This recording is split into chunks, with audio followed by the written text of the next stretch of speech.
Hello everyone, soybean আলু কাঁচা কলা দিয়ে বানিয়ে নিলাম নিরামিষ মাছ ভাজা। কাঁচা কলা আলু সেদ্ধ বসিয়ে দিলাম, সয়াবিন আগে থেকে ভিজিয়ে রেখেছি, এখন পেস্ট করে নিলাম। পেস্ট করা হয়ে গেছে। সেদ্ধ আলু কাঁচা কলা ভালো করে মেখে নিলাম।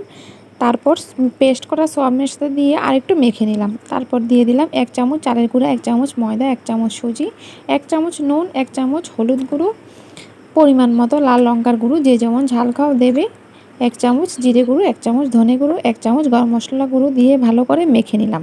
মেখে একটা মণ্ড তৈরি করে নিলাম। তারপর একটা প্লেটের মধ্যে আমি একটু তেল দিয়ে গোল গোল করে মাছের শেপ দিয়ে দিলাম। তো পুরো মাছের শেপ দিয়ে দিয়েছি।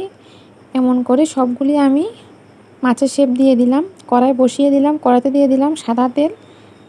তারপর এক এক করে সবগুলি মাছ আমি ভেজে নিলাম। তো একদম পুরো মাছের মতোই হয়েছে নিরামিষ মাছ ভাজা। ভালো লাগলে চ্যানেলটাকে সাবস্ক্রাইব করে দিও। Thank you.